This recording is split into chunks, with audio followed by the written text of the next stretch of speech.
And breaking now, a major shakeup coming to D.C. police. Good evening, and thank you so much for joining us tonight for D.C. News Now at 6. I'm Tasmin Mahfouz. And I'm Annalisa Gale filling in for Chris Flanagan. Breaking news this hour, D.C. Police Chief Robert Contee is leaving his role. We have team coverage tonight of this breaking news. Yeah, we start with our Joseph Almo, who's live in the newsroom. Now, Joe, Chief Contee has been with the department since he was a senior in high school in 1989. What are we learning right now? Yeah, since 1989, that's when he entered in as a police cadet and he rose the ranks, and now he's police chief as of 2021. Guys, this is news that is literally sending shockwaves across the District of Columbia. We just want to repeat, we have gotten confirmation from several sources, including the mayor of Washington, D.C., Muriel Bowser, that yes, indeed, the chief of D.C. Police, the Metropolitan Police Department, Robert Contee III, he will be retiring. We don't know exactly when he's going to be retiring, but listen to this one.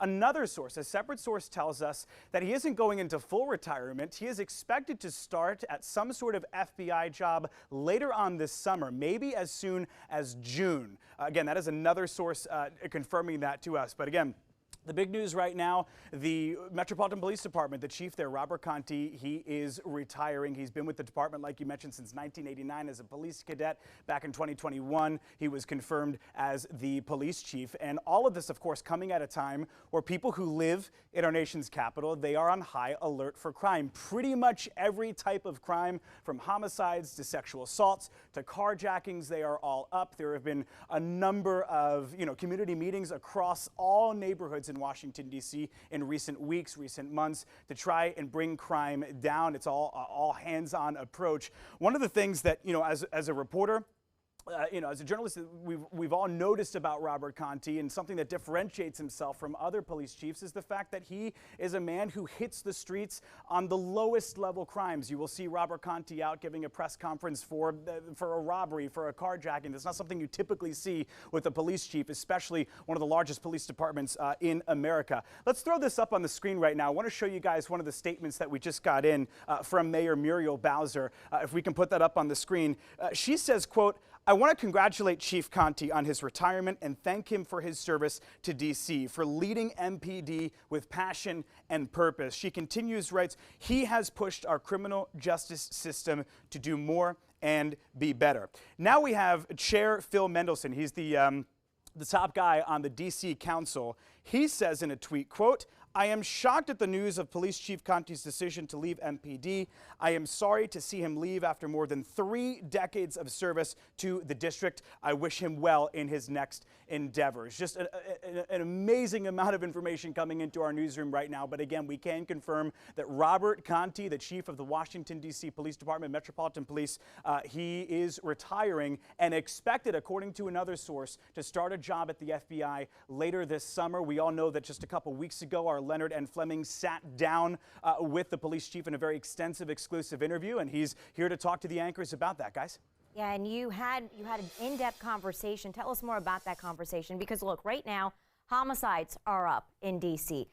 Sexual abuse is up, carjackings are up, and you asked Chief Contee what needs to be done to fight crime. What did he tell you?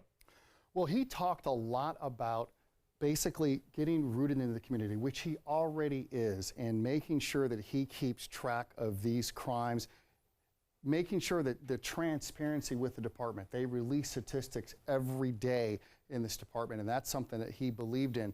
And we walk the streets in a southeast neighborhood where crime is a real concern, and he talked candidly about where he grew up, and he loves his city. And even though crime numbers are up, as you pointed out, across the board right now, he said last year they went down, and he was optimistic that even this year these numbers will go down. And Annalisa, you're right. Annalisa and Tasmin, you're right.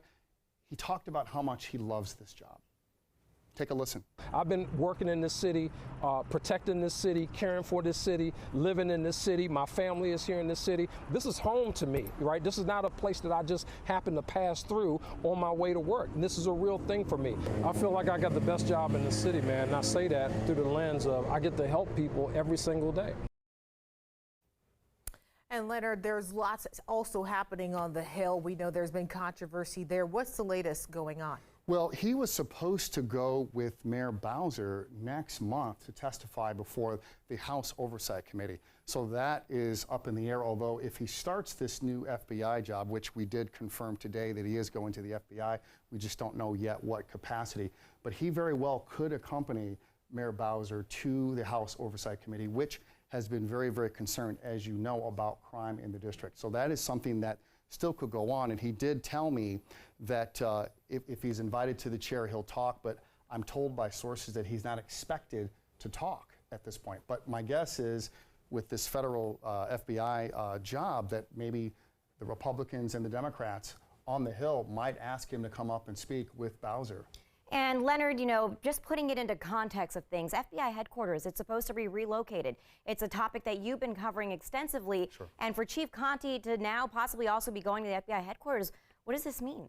Well, you know, the FBI has had some issues with diversity. They've been hammered a lot about that over the years. So this is, to hire him is a major coup for the Bureau because, as you know, he's very popular here in D.C. A lot of people respect him. Police brass respect him. Citizens respect him. I mean, when we did the interview in the community, people were walking up to us and basically talking to the chief. And he made a point of that look, hey, this is why I'm out here every day. This is why I'm out here fighting crime, and people see me and I'm visible. So that is something that's more unique than other police chiefs. And I've covered police chiefs in Philadelphia and Detroit, and he certainly does have the pulse of this city, more than most that I've seen.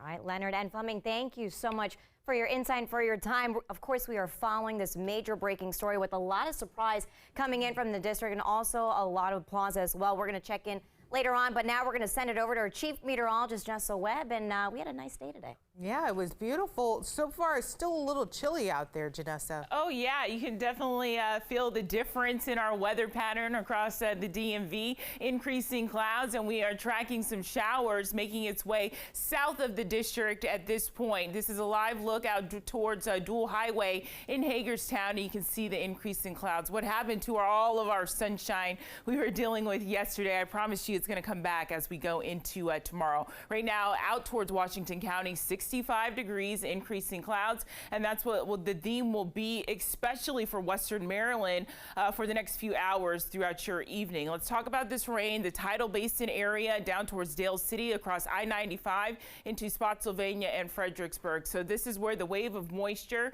has been hovering from Culpeper into Highway 522, and really this area has seen a good bulk of rain just in the last couple of days, and definitely we're still in that drought phase across the DMV, so this is very beneficial at this point. It's a very weak disturbance that we are dealing with. It's making its way from New York City, Philadelphia to the district. High pressure has retreated, and a good amount of cloud coverage that's lingering out towards our southern locations. So we'll keep showers in the forecast until about 10 o'clock tonight. Mostly cloudy conditions, and Dasmeen and Annalisa, we are tracking a good amount of sunshine as we go into your Thursday before more widespread rain impacts our area for Friday. We'll track that in coming up.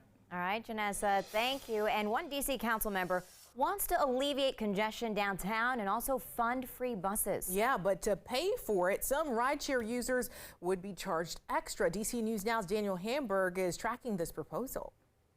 From the people I talked with today, most are in favor of a free bus system, but adding on an extra fee to Uber and Lyft rides to downtown, now that's not something everyone's on board with. That's not the solution. That's just going to create more problems in the long run. There's mixed reaction to D.C. Councilmember Brianne Nadeau's proposal to tack on a $2 fee for Uber and Lyft rides starting or ending downtown. We all have to help each other out, so I wouldn't mind paying an extra $2. Nadeau says that extra $2 would raise about $45 million over the next several years to fund fare-free buses and have at least 12 lines run 12-hour service, something the mayor cut from her budget. Free bus service is going to be a game changer because we know the people who ride the bus in the district are our residents, and they're oftentimes residents who have lower income or higher need for that access to reliable bus service. The extra fee would be for rides ending in the downtown business district from 7 a.m. to noon and originating downtown from noon to 7 p.m. That's good for our businesses, it's good for our residents, it's good for our visitors. Wheelchair accessible vehicle rides would be exempt,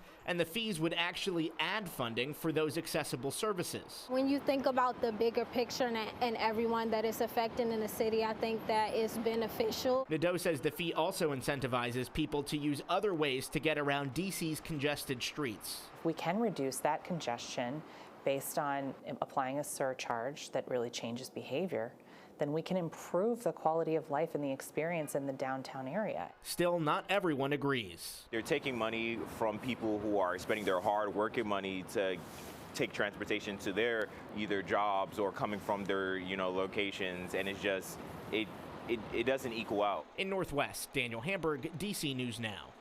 Yeah, so staying on this topic, this comes as Metro prepares to hike fare rates for the first time in 5 years.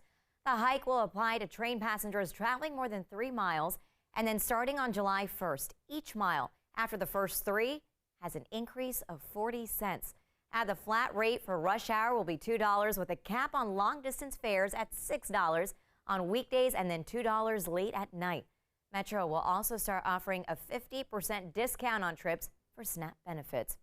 And also tonight, the feds say they're cracking down on people who break laws while using artificial intelligence, saying that the platforms could provide biased services. DC News Now's consumer reporter Ben Dennis has a look at this plan. Throw out the thinking cap. Artificial intelligence might do the work for you. One of the more controversial modern tech endeavors, AI is increasingly used by consumers. Tools that are being used in the marketplace can be used to serve both beneficial purposes as well as purposes that harm the public. The Department of Justice and Consumer Financial Protection Bureau are among 4 federal agencies this week, reminding nobody is above the law, even if they use AI for a service. The feds say data sources for artificial intelligence can create discriminatory responses and potentially unfair outcomes like antitrust violations. That if you and I are using our artificial intelligence to essentially create a marketplace that works for us without us competing against each other, setting prices, for example, or only create products that are profitable for us, as opposed to maybe trying and experimenting new products that requires us to take a risk. Back to the Fed's concern about potentially biased responses, we took to Snapchat and ChatGPT's AI platforms, asking who is the best basketball player of all time. While answers likely wouldn't prompt legal questions, the AI responses did show bias. ChatGPT said the question is highly debated, but first cited Michael Jordan and a short list of his achievements. Then the AI response named several other all-star athletes, but failed to detail their achievements. Snapchat called it a tough question, but Michael Jordan is definitely one of the most popular choices. No other players were named. Ben Dennis, DC News Now.